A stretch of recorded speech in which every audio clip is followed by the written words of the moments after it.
I am the despised supporting male character in this novel. After failing in my attempts to win them over, I am consumed by a desire for death. All I want is to return to my original world as soon as possible. Yet, once they realize I have truly lost the will to live, those who once betrayed me start coming back. They beg me not to die, not to leave them just like that. But me, I let go of them long ago. Chapter 1. I failed to win over the novel's hopelessly devoted second female lead. I had tried to change her fate, to stop her from committing suicide over her unrequited love for the protagonist. But she still walked away from our engagement party the moment she got a call from him. When the crowd dispersed, I found myself alone on the rooftop terrace of the Yi family's high-rise. My mind was fixated on a single question for the system. If I destroyed this body, could I finally return home?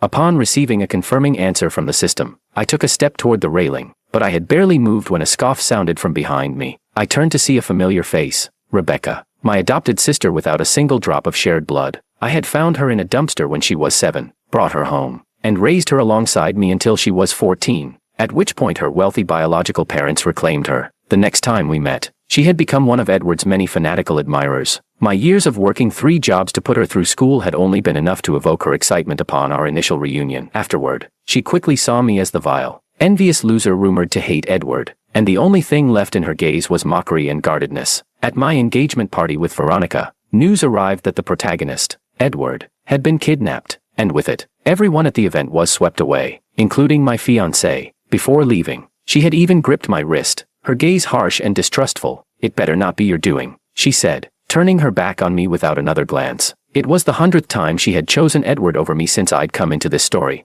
and so the system had deemed me a failure. The reason she was labeled the hopelessly devoted second female lead became clear. Her redemption was only a product of the systems and my wishful thinking. Thinking this, I couldn't help but let a sneer cross my face as I looked at Rebecca with a newfound disdain. "I don't know why you're still here, but you'd better stay out of my business," I said. "You might just miss your chance to flaunt yourself in front of your dream guy if you linger too long." After all, this so-called kidnapping was nothing but a stunt orchestrated by Edward Bai and his family. Their only aim was to ruin my wedding with Veronica today. Once everyone was gathered, Edward himself would reappear, right on cue. Chapter 2. Perhaps it was because I'd never treated her like this before, but Rebecca froze, looking momentarily stunned, as though she wanted to say something. I turned my back on her, no longer willing to look. Now that I had failed to win over my target, I had no reason to remain in this world. The only silver lining was that the system acknowledged my genuine effort in completing the mission. It granted me immunity from punishment, as long as I left this world within the time frame it set. This way, I could avoid being erased. Yet, I remembered that my body in the original world was also on the brink of death from a terminal illness. Thinking of the gentle yet heartbroken gaze in my parents' eyes before I came into this novel, I gritted my teeth and quickened my steps toward the railing. "Nestor, what are you doing?" Rebecca's voice grew increasingly anxious as I neared the railing. She followed closely behind, saying, "What kind of stunt are you pulling now? Didn't you already figure out that threatening suicide won't work on Veronica? Besides, after all the wrongs you've done, even if you died here today, it wouldn't change a thing. You'd still be nothing compared to Edward." Her words were cut off because, from her perspective, I had leaped over the railing without hesitation, plunging toward the glittering lights of the city below. The world expanded around me as I fell, the rushing wind stinging my ears, but nothing could snuff out the thrill in my heart. I was going home, back to my parents and friends. I would leave all the grievances and regrets I had accumulated here behind. Just a little more, just a little further. I closed my eyes, anticipation swelling within me. In the next instant, the sensation of freefall came to an abrupt halt. My arm had been grabbed, the tugging pain yanking me back to this world. I opened my eyes and looked up to see Rebecca, half her body wedged between the railings, gripping onto me for dear life. "Let go," I said calmly. Rebecca clenched her teeth, her eyes reddened with effort. "Nestor, fine. You win. You're acting convincingly, but this changes nothing." "Veronica." Let go. I struggled fiercely, unwilling to hear Veronica's name again. Rebecca, in her rush to catch me, hadn't had time to think and had simply lunged forward. Luckily for her, she was wedged between the railings, but over time, her body was also beginning to hang precariously, her pale arms trembling from exertion. The moment I started struggling, she could no longer hold on. "Stop moving, or we're both going to fall," she yelled, her voice straining with panic. Seeing that I had no intention of heeding her, Rebecca took a deep breath, softening her tone in desperation. "I'm not going to let you die. If you do this, I'll fall with you. Do you really want to drag me down with you, Nestor?" Her tone was intimate, even a little pleading, just like the old days when she lived under my roof, and we depended on each other. Back then, I had treated Rebecca as the only family I had in this world. I spoiled her, and as a result, she'd gotten used to acting a bit spoiled around me. Now, I lifted my head, meeting the girl's bright, starry eyes. She was looking back at me, a semblance of expectation lurking beneath her feigned composure. Was she, waiting for me to respond?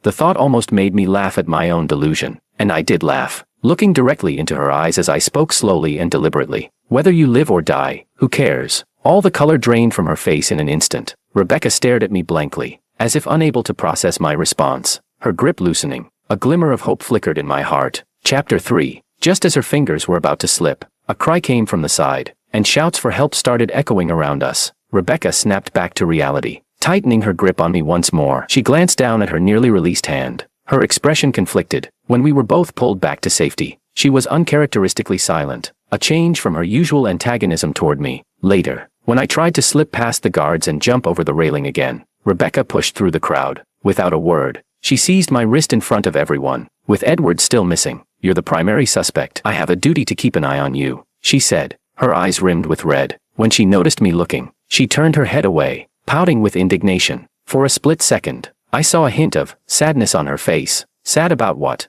I let out a bitter laugh. Rebecca was once the only daughter of the Song family, abandoned by her parents' business rivals, a girl forced to survive in the slums, bullied by other kids, chased off by vicious dogs, with nowhere left to go. She had hidden in a pile of trash in a dim alley, enduring the stench of rotting garbage in the middle of a sweltering July, afraid to take even a single step beyond the safety of that alley. There she'd waited, a small, crumpled figure, among rats and cockroaches, awaiting decay. Her one act of courage had been to call out to me, a boy passing by after school. Afterward, I took her out of that trash heap, cleaned her up, and dressed her in clothes my mother had left behind, altered to fit her. I was only 12 then. Sharing the community welfare allowance meant for one between the two of us. When I first arrived here, I hadn't even remembered I was a transmigrator or a player in a game. I had no cheats or advantages. To ensure that Rebecca had books to read and meat to eat, I scoured the streets for bottles after school, and on weekends, I washed dishes at a small diner. Underage workers are kept hidden, so I earned far less than the others. It took 4 dishes washed to earn a single penny. How many dishes would it take to secure a future for Rebecca and me?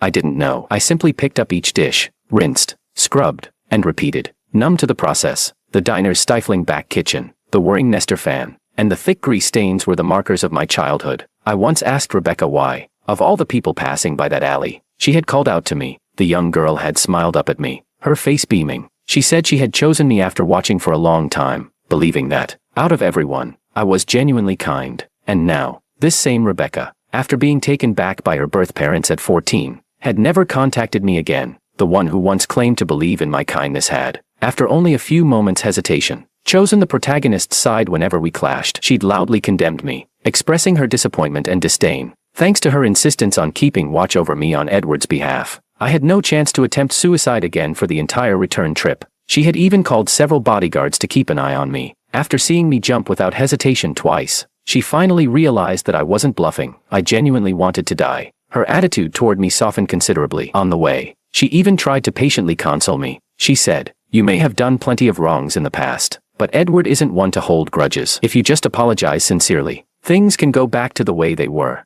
Uninterested, I closed my eyes, resting throughout the journey. Only when she mentioned Veronica did I show a glimmer of interest. Seeing this, Rebecca's smile took on a hint of bitterness. But now, I had no interest in her emotional shifts. All I could think about was Veronica. Veronica, who adored the protagonist so completely. Maybe, just maybe, if I provoked her using her beloved Edward, she might actually kill me for him. Chapter 4. Veronica, after all, was my target. As the obsessive, emotionally intense second female lead in this book, she had a privileged background, immense family wealth, and an unhappy childhood. Edward was the single ray of light and her salvation during her youth. Even after growing into a domineering CEO capable of shaking the business world and encountering countless people, her unwavering devotion to Edward remained unchanged. In the end, she paved the way for the female lead and, after the protagonist couple reached their happy ending, chose to end her life in solitude by jumping into the sea. I had first awakened to my role as a player after Edward transferred to my high school in my second year. By then, Veronica had already fallen head over heels for Edward, who had once shared his umbrella with her in the rain. Her love for Edward was both hidden and intense. She could even accept being with another man she didn't love just to make Edward happy, and that man was me. At the time, Edward mistakenly thought I had an ambiguous relationship with the female lead, Angelica, and drowned his sorrows in alcohol. No matter how much Veronica tried to comfort him, It was to no avail. Finally, Veronica decided to pursue me. Keeping her enemy close was her way of keeping an eye on the person who was always competing with Edward. The ridiculous part is that I actually thought my persistence had finally moved her. I even joked with the system, saying that sincerity could melt even the iciest hearts. Ice can melt, sure, but sadly, it wasn't melting for me. Chapter 5. When Veronica returned, Rebecca was sitting in the living room, watching over me. Her surveillance was so intense I could do nothing. Bored, I started playing a game. That was when I heard the servants outside welcoming Veronica home. In the next second, the game console was slapped out of my hands. Veronica's perfectly made-up face loomed large before me. Before I could react, she shoved me to the ground. A choking pressure gripped my throat as she wrapped her hands around my neck, squeezing with all her strength. Her crimson nails dug into my skin, and as I looked up, I saw her reddened, furious eyes. She demanded, "Where have you hidden Edward?" Ah, so they still hadn't found him. I couldn't help but smirk. Of course, he was the protagonist. He wouldn't make an appearance until everyone's attention was properly piqued. My smirk must have provoked her further because Veronica tightened her grip, as though she truly intended to choke me to death and finally rid herself of the rage she harbored. Honestly, I was fine with it. If she choked me to death here, not only would I get sent back, but this toxic woman would also face criminal charges, spending her later years in a prison cell. Then, the next second, a gasp sounded from the side. Rebecca rushed forward, forcefully shoving Veronica off me. She was furious, helping me up as she shielded me behind her. "Veronica, you almost killed him just now."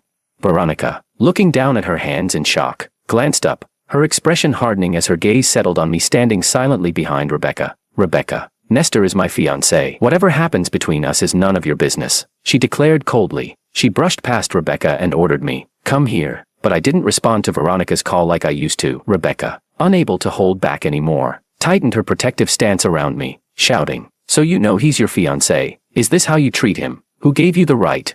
He arranged for Edward's kidnapping. Edward's life is still in danger." Veronica's rage twisted her delicate features. "Rebecca, remember who was there for you when you returned to the Song family? Who helped you adjust and navigate this circle, sparing you from being ostracized? Edward did all of that for you, so don't be ungrateful." Rebecca fell silent. She always seemed willing to compromise when it came to Edward, but after a long pause, she finally spoke. "Do you have proof?" "What?"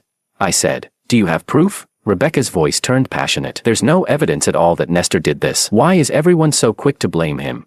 I couldn't help but glance at her, a bit surprised. So, she did know the importance of proof, yet in the past, she'd condemned me for Edward without any evidence. So righteously, hasn't he done enough wrong to Edward? Veronica's voice was hoarse with fury. "All these years, he schemed against Edward, stolen from him, repeatedly undermining him, and every time, Edward was magnanimous enough to forgive him. Isn't that enough?" Rebecca said nothing, but standing behind her, I found myself holding back laughter at their argument. Of course, Edward had to forgive me. Without me, who else would make him look like the grand, selfless protagonist?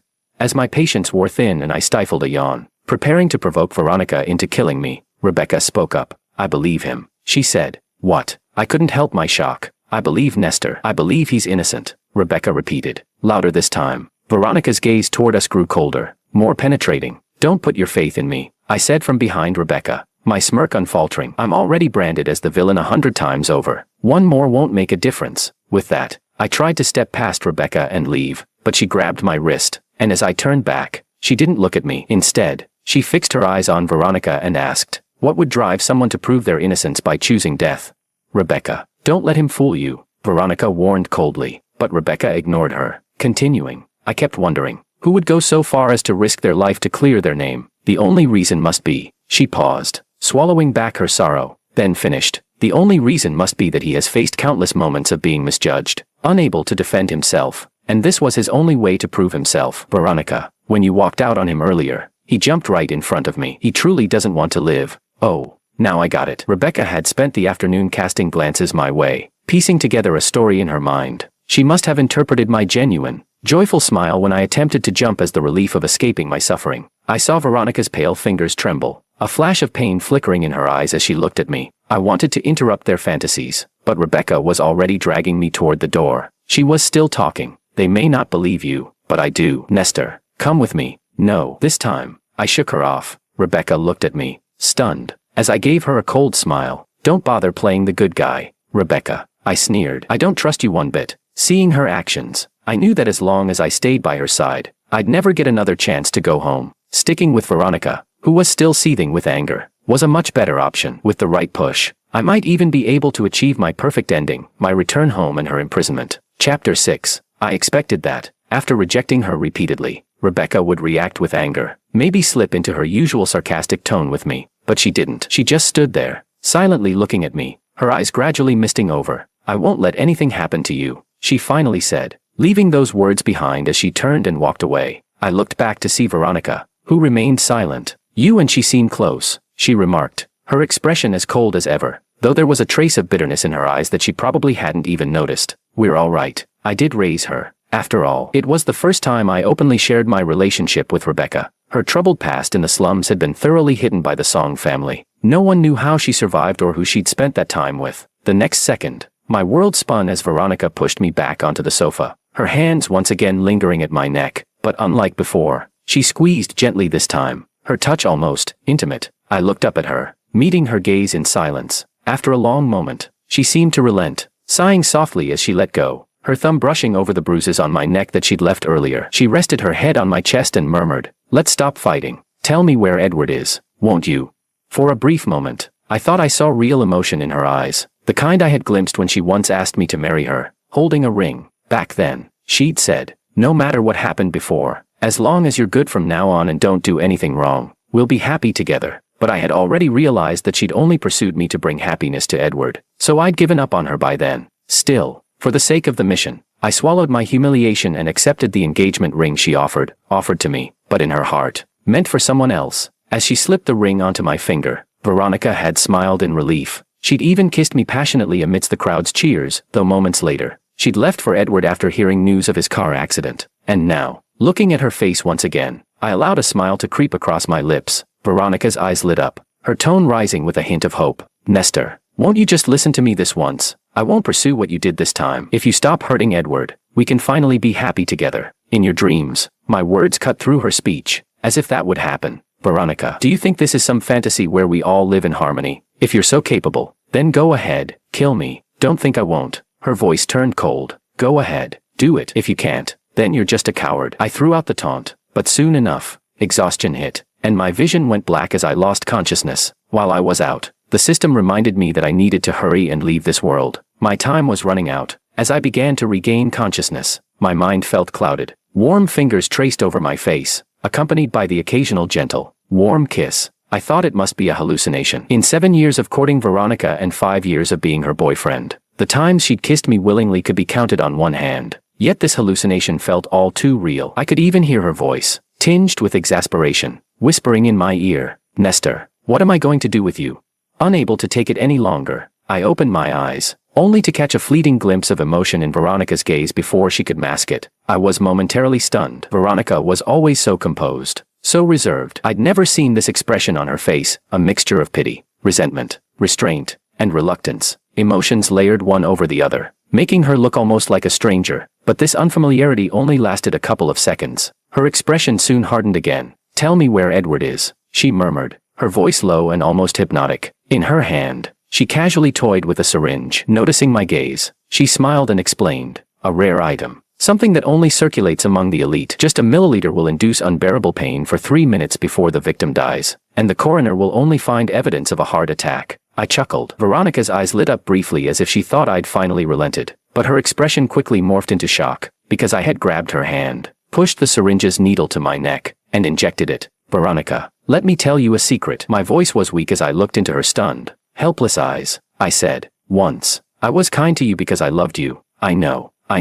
She trembled, pulling me into her arms, her voice rising as she shouted for a doctor. Resting my head on her shoulder, I finished what I needed to say. "I loved you, but you never trusted me, so let it go. Veronica, just sharing a world with you is enough to make me sick." With that, I pushed her away and collapsed from her arms. As I fell, time seemed to slow, and I saw her face, filled with confusion and sorrow. Could Veronica actually feel sadness over me? No matter, I thought. Finally, I'm going home. Nestor. Somewhere in my fading consciousness, I heard a familiar voice as the basement door was thrown open. It was Angelica, the girl next door who had cared for me growing up, and the novel's female lead. I heard her rushing footsteps and her frantic announcement, her voice cracking with urgency. "They found Edward. It was all a scheme by the By family's rival." "What did you say?" Veronica's trembling voice echoed. I could barely make out the rest of the conversation. My awareness drifted, my soul feeling light, as if floating. My parents' gentle, loving faces appeared before me, and I reached out, yearning to embrace them, but an overwhelming force dragged me back. When I opened my eyes, I was still in this body. A sterile hospital ceiling greeted me. "You're awake," a gentle voice sounded from beside me. I turned to see Angelica, watching me with a look of concern. Dressed in a cheongsam with silver-rimmed glasses perched on her nose, she radiated a cool elegance without needing any adornment, the effortless charm befitting the novel's female lead. But right now, I had no interest in anyone else. Only one question filled my mind. Why am I still alive? My voice was heavy with disappointment. The hand she was using to peel an apple paused. After a long sigh, she set the apple down and came closer, tucking the blanket around me with care, looking down with a gentle expression. "I've explained everything to them. Veronica feels too ashamed to visit you. It was all a misunderstanding. They were all in the wrong. Don't think too much about it." As she spoke, she reached out, softly ruffling my hair. "No matter what, you still have your big sister here." I lay under the blanket, watching her actions, unable to stop the bitter smile from crossing my face. "Well then, sister, maybe your boyfriend should apologize in public for all the rumors he spread about me implying I was the culprit." Angelica's face froze, and this time, she had no response to give me. Chapter 7. Angelica had always been the one in this world who seemed to defend me the most. At least, that's how it appeared on the surface. When I was a child, my parents in this world hadn't yet passed away in a car accident. Our families were neighbors then, and Angelica's parents, consumed by their research, often didn't have time to look after her. My parents, warm-hearted as they were, couldn't bear to see a child so alone, so they often invited her over to play. Eventually, our home became her second home. She practically ate at our house every day, and whenever my parents bought me gifts, they would prepare one for her as well. They even set up a small bed for her in the guest room. On nights when she was too scared to sleep alone, she would spend the night at our place. In return, Angelica often tutored me. She had inherited her parents' brilliance and had always been a top student. Thanks to her guidance, my grades were among the best in my year at that time. It was a beautiful period that came to an abrupt end with my parents passing. It was a perfectly ordinary summer. One stormy night, with thunder and lightning tearing through the sky, Angelica's parents called mine, saying Angelica had gone missing. The teacher said she left school as usual after classes, but she isn't picking up the phone at home. "We're tied up with work and can't leave. Could you help us look for her?" As my parents received the call from Angelica's father, I was leaning by the window, watching the storm with an inexplicable sense of dread in my heart. Mom tried to persuade Dad not to go, pointing out how dangerous it was to go out in such rare, extreme weather. But their worry for Angelica outweighed their concern for danger. After all, she was practically family. That night, their car skidded off the wet road into a river, and it wasn't until the storm cleared the next day that anyone found them. And that was when Angelica reappeared. She wore brand new clothes, looking lost and uncertain as she stood in front of me, who had just dashed out in tears after hearing the news. Later, I asked Angelica where she had gone that night. She remained silent for a long time before finally telling me that she had been escorting a lost little boy home that night. The boy lived in one of the city's wealthiest neighborhoods, and Angelica had walked a long way with him until they finally found his family's servants. By the time she tried to return, a torrential storm had begun, the thunder and lightning preventing her from continuing on. At that point, the boy she had helped warmly offered her a place to stay and invited her to spend the night. The next day, his family's driver took her home, but by then, everything had changed. When I heard this story, I'd asked her, red-eyed, why she hadn't called if she'd decided not to come back. She knew my parents' phone numbers by heart. She knew they'd worry, so why hadn't she said a word? Angelica didn't know how to answer and could only keep apologizing. Afterward, her family quickly moved away, and I, left without any guardians, ended up in the slums. Years later, after binding with the system and regaining my memories, I finally understood the truth. The boy Angelica had walked home that night was none other than Edward, and thus the fated meeting of the male and female leads began even earlier than I'd known. While my parents struggled to see through the rain, calling her name as they navigated the storm, Edward had proudly shown her around his opulent toy rooms. Hand in hand, young Angelica, enraptured by these new luxuries, had forgotten everything else. By the time she remembered, my parents were already lost, entombed in the cold river as they searched for her. Our family should have left her world then, leaving Angelica to grapple alone with her guilt until she gradually moved on with Edward's comforting presence. But I awakened and reappeared in their world. In an effort to get close to Veronica, I had worked my way into their high school, only to meet Angelica again. Years later, she still called herself my sister. Her childhood guilt had left her obsessively protective, unwilling to hide her favoritism for me. The once cool girl now wanted nothing more than to keep me close. To make up for her debt, but she had forgotten that we weren't actually siblings and that her overly intimate gestures could be misinterpreted. That was when Edward began to resent me, as he and Angelica reached an age when they should have been exploring their feelings. My presence drove a wedge between them. Angelica's excessive attention toward me left Edward unable to secure her affection. So he turned against me, despite my explanations and outright refusal of Angelica's guilt-ridden attentions. Nothing changed. So when Edward found out about my feelings for Veronica, he deliberately pursued her as well. The more Angelica focused on me, the more he sought Veronica's attention. Veronica loved Edward. Edward loved Angelica. Angelica chased after me, trying to atone, while I sought to save Veronica. We were all trapped in this twisted circle. Edward grew impatient, seeing me as a thorn in his side but unwilling to ruin his image in Angelica's eyes. He staged one situation after another, using every possible means to isolate and expel me from their world. As the protagonist, he merely needed to lift a finger, and the entire Bai family backed him. And I had only myself and a system that sighed. Why is the protagonist like this? In the end, I became notorious, and Edward drifted further from his own character as a noble, magnanimous hero. This time, he falsely accused me of hiring people to kidnap him. Angelica, somehow, convinced him to admit that the incident was orchestrated by his family's rivals. I didn't know how much she knew, so I changed my question. If I told you only one of us could live between Edward and me, what would you do? Nestor, don't say such foolish things, she pleaded, giving me a bitter smile. Tell me what you want. I'll make it happen. I lay back, smirking. Then kill me. Angelica paused for a few seconds. That's the one thing I can't do. Anything else? Then make Edward kneel and apologize. If you won't kill me, I swear I'll kill him. Nestor, her voice, usually so composed, now edged with anger. Edward only did those things because of me. If you want to hate anyone, hate me. The next moment, she realized she'd said too much, looking up with a face gone pale. Too late. So, Angelica, you knew all along. I laughed coldly, feeling my last shred of hope slip away. Nestor, she faltered, desperately searching for words, but nothing came. Of course, she couldn't say it. She couldn't admit that she had known the truth all along, standing by, watching, as I was wrong time and time again. When Edward accused me of stealing his branded watch, I opened my bag to prove him wrong, and he pulled out doctored surveillance footage to frame me. Later, others stepped forward to accuse me of selling the watch. They had forged a transaction record, transferred money into my welfare account, and fabricated a case against me, branding me a thief throughout high school. And you knew all of this, Angelica. I laughed even as tears rolled down my face. This time, I felt true disappointment. If my parents could see this, the person they had died for, how would they feel?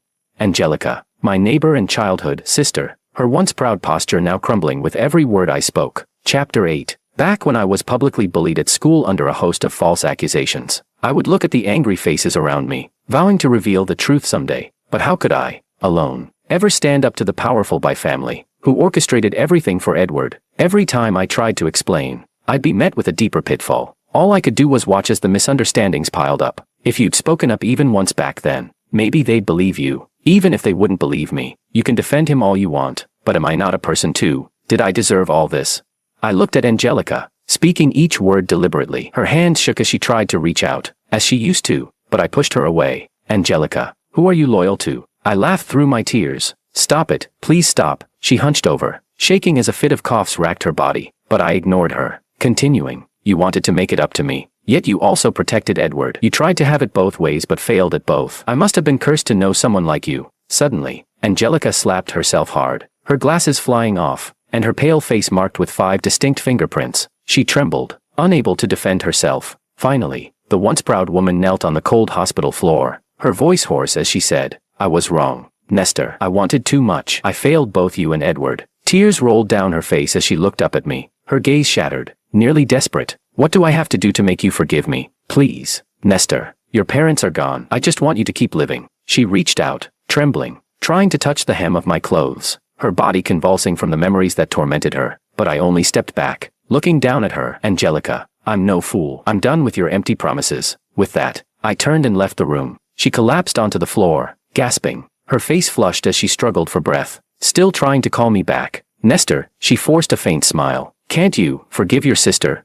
Before I could respond, another voice came from the doorway, pushing Angelica aside. It was Rebecca, who had overheard everything, straddling Angelica. Her tear-filled eyes were full of rage as she shoved her repeatedly. How dare you ask for his forgiveness? Does making him suffer make you feel better? Do you people have any conscience at all? I trusted you with Nestor, and this is how you repay him. I'm sorry, Angelica whispered weakly, before fainting. Rebecca rolled off her and clutched her head in frustration. You're all disgusting. I believed in you, yet I treated him horribly. I'm no better than any of you. Covering her eyes with one hand, she cried, Brother, I was wrong. I shouldn't have doubted you. You've been through so much. I regret everything. I didn't mean to treat you that way. Her loud sobs eventually drew in the medical staff, and Angelica was taken to the ER. Rebecca, however, remained, refusing to leave. Nestor, come with me, please, she begged, her young face pleading. If you stay with Veronica, she'll kill you. I'm begging you. Please come with me. But I ignored her, following the family's bodyguards without looking back. Why? She called after me, her voice trembling. You used to care about me the most. Why do you only see Veronica now? Aren't we the ones who were closest? Closest? I echoed the word, unable to hide the sneer in my smile. You didn't think about that when you called me vile and despicable. Rebecca, you're no better than Veronica. You're both disgusting. I left her lost figure behind, not looking back this time. Chapter 9. I wasn't sure how much Veronica knew about what had happened in the hospital, but from that day on, she stopped appearing before me. Maybe she didn't know how to face me, or maybe she couldn't accept the reality that her unforgettable first love had long since soured. Veronica avoided me, leaving me to figure out how to end my own life. I attempted everything, jumping off the roof, biting my tongue, slitting my wrists, even trying to drown myself in the bathtub. But the family had too many eyes on me. The housekeeper, MS. Wu, tearfully called Veronica, pleading, Miss, please come see him. He's breaking apart. But Veronica still didn't show up. Instead, every potentially dangerous item in the house was removed, and even the windows were sealed shut. With nothing else to do, I started banging my head against the wall and cursing Veronica's ancestors for 18 generations. Veronica didn't get angry. Instead, she subtly let the household staff drop hints that she hadn't been looking for Edward these days. She also started sending me gifts, luxury car keys, watches, ties. Each day, a different gift appeared on my bedside table. I threw them out, and she just kept sending more. Sometimes, if I woke up early, I'd even catch a glimpse of her hurriedly leaving my room. This standoff between Veronica and me dragged on, with the system reminding me to hurry up. I told it not to worry, someone would break first. And that someone was Rebecca. She came to the family estate multiple times, trying to take me away, even going so far as to alarm the elders of the Song family. She threatened them with her own life, demanding they intervene to get me away from Veronica. Veronica ruled the family now, and when she was stubborn, she wouldn't yield to anyone. The two families clashed, creating a nasty public rift, and at one point, things got so ugly that they nearly severed ties altogether. Finally, Rebecca threw down the gauntlet in front of Veronica. She said, if I hadn't been taken away back then, you wouldn't have a place by his side at all. You're just a thief who picked up something you don't cherish. Her words finally provoked Veronica. That night, I was half asleep when I suddenly felt a warm body press against me, accompanied by the strong smell of alcohol. I opened my eyes to find Veronica's face, filled with grievance. I had never seen her like this, clinging to me like a discarded puppy, holding my hand tightly against her flushed cheek. Honey, she said, my love for you is stolen. She murmured pitifully. She said I don't cherish you. I didn't mean to.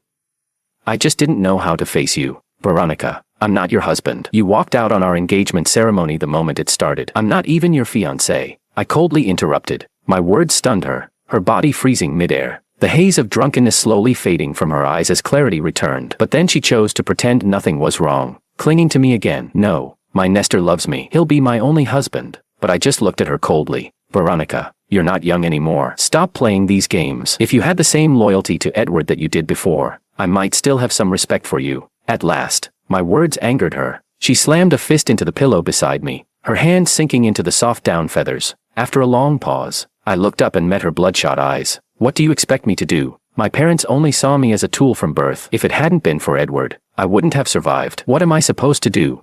She screamed, her voice laced with despair. After a moment, her tone softened again, as if she'd found new resolve. In the end, you're still to blame for all the wrongs you've done. But it's okay, Nestor, I forgive you. She was unhinged. I looked at her coldly as she struggled with her pain. Yes, he's innocent and wonderful. So why didn't you marry him? Or were you unwilling? Veronica, don't you realize? You're so pathetic it's sickening. No wonder Edward could never love you. You don't deserve anyone's love. I must have been blind. Shut up. Something in my words pushed her over the edge. She shoved me down again, gripping my throat tightly. You promised you'd stay by my side, that you'd love me. She looked at me, her voice raw with despair. Why can't I feel your love anymore?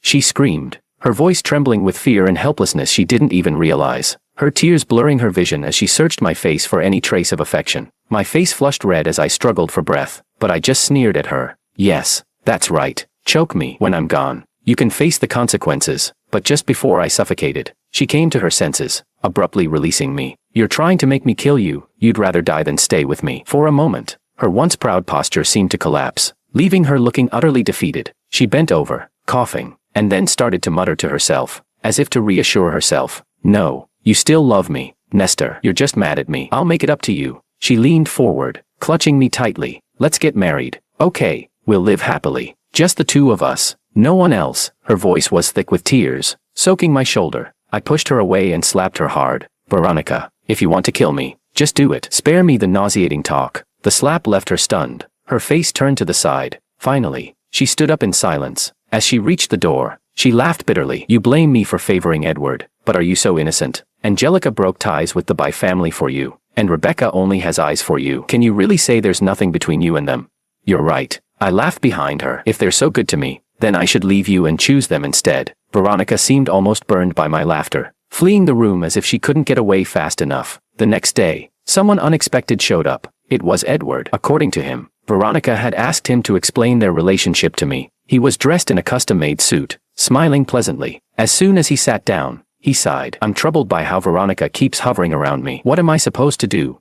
I ignored him, my gaze fixed on the tie around his neck. My dazed appearance only seemed to amuse him more, his smile growing wider. Honestly, you shouldn't be so down. Even after everything, Angelica still pleaded with me on your behalf, convincing me to clear your name. She really cares about you as a brother. He raised his glass to me with a refined gesture. This time, he mentioned another name, Rebecca. When she was first brought back to the Song family, she'd talk about her brother constantly. She wanted to go back to find him, but they wouldn't let her. So I told her that when she'd grown enough, her brother would be happier to see her. Eventually, she got to meet her brother again, but from that point on, she never mentioned him again. Turns out the brother she once thought so noble had become a vile, money-grubbing loser. With every sentence, his smile deepened. His gaze locked on my face, eager to see me crack, but he never got the reaction he wanted. I only smiled back and said, yes, Rebecca's wonderful. If she'd only develop a fake product to sell to your company like Angelica, she'd be even better. Edward's face turned cold, his smile vanishing completely. To ruin the By family and clear my name, that was the real compensation I demanded from Angelica. In recent years, the By family had invested heavily in cutting-edge technology, pouring nearly all of their wealth into their latest project. But on the day of the launch, Angelica had presented a flawed, outdated prototype. The By family had trusted Angelica, their future matriarch, implicitly. Her actions hit their finances hard, but even so, Edward couldn't bring himself to press charges against his girlfriend. Instead, he stormed over to me, furious. I had no patience for his rant, so I picked up a glass of water and hurled it at him. As he flinched, I grabbed his tie, twisting it around his neck. So, big shot, you're in the hands of this loser now, I whispered in his ear. Nestor, if you do this, Veronica will never forgive you. Even now, he remained calm, but as his face began to turn purple and his struggles grew desperate, his composure shattered. When Veronica burst into the room, her eyes landed on me first. For a brief moment, I saw joy. Joy that I'd finally proven my guilt, attacking her unforgettable first love right in front of her. Or perhaps it was joy that she could finally return to her righteous pedestal, condemning me from a position of moral superiority. Nestor, so you were only pretending before. You really haven't changed at all. I was right about you, Veronica said, her face dark and grim. At her words, I loosened my grip slightly, allowing Edward to gasp for air. He seized the moment, his voice trembling as he pleaded with me. I can help you get out of here. I don't trust you. It's true, you just want to prove your place in Veronica's heart. Right, let's make a bet. He forced a smile, his face still contorted in a desperate attempt to win my agreement. I frowned, listening to his whispered plan. In the end, I laughed and nodded, releasing him. Veronica rushed forward immediately, pulling Edward, who was still shaking, away and preparing to take him to the hospital. As they left, he cast a long, deep look back at me. I hope you'll have thought of a proper apology by the time I see you next. Chapter 10. Edward truly had a way of handling Veronica. After he returned from the hospital, she removed all the surveillance on me at the Yi estate, ignoring Ms. Wu's pleas. She even ordered the bodyguards to throw me out of the house. Miss,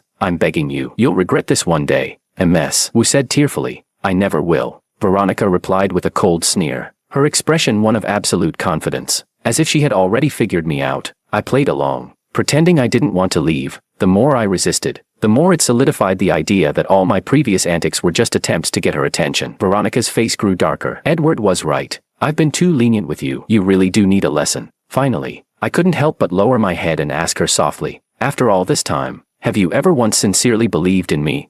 She frowned, as if recalling everything I had done for her, acts of genuine care and love that never amounted to the fleeting image she'd held onto of Edward. Nestor, playing hard to get has lost its charm, she said, her face showing a hint of pity, leaving me with nothing but the suggestion to reflect on my actions. She closed the door behind her. I turned around and found Edward standing in the shadows. When I opened my eyes again, both Edward and I were bound at the edge of a cliff not far away. I saw Veronica, Rebecca, and a team of SWAT officers, all looking tense. Let him go. I said, let Nestor go. Do you hear me? I heard Rebecca's desperate screams as she tried to rush forward, only to be held back repeatedly. Our captors ignored her. Instead, focusing on Veronica, they shouted, Miss E, you can only choose one. Who lives and who dies is up to you. Veronica's expression instantly darkened. Name your price, and I'll pay it. Just let them go. We don't want money. We just want to see the mighty CEO lose the two men she cares about most. One of the thugs taunted, making Veronica's face grow even darker. I noticed her signal, and a sniper positioned in the distance took aim, but the next moment,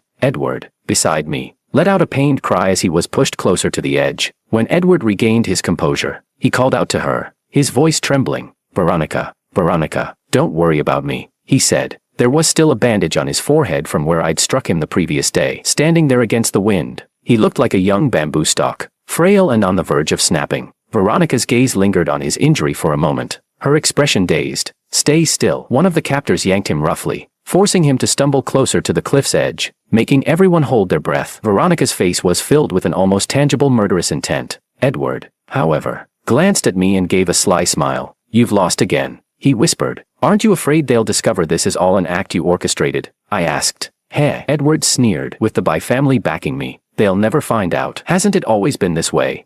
He raised an eyebrow at me, his smile growing even more smug. The thug he had hired pulled him even closer to the cliff. Miss E, if you can't make a decision, we'll help you make it. Veronica. Edward screamed in pain, clinging to her name as if it were his lifeline. Veronica clenched her fists tightly, giving the thugs one final warning. I won't let you get away with this. Cut the nonsense. Make a choice. Edward looked like he was moments away from falling into the abyss. Finally, Veronica's hands relaxed, her gaze filled with pain as she looked at me. Nestor, was this all your plan again? She asked. You don't want money, just to force me to choose. Are you trying to prove who means more to me? She laughed bitterly. I've indulged you too many times. This time, I won't let you go too far. As expected, Veronica chose Edward. In that instant, the scene fell silent. Rebecca, who had been held back until now, rushed forward and slapped Veronica. Edward, meanwhile, gave me a triumphant smile. Goodbye. He turned to leave. The men restraining me loosened their grip as well. Veronica, barely perceptibly, sighed in relief. Nestor, stop using these childish tactics to test me. But her words stuck in her throat.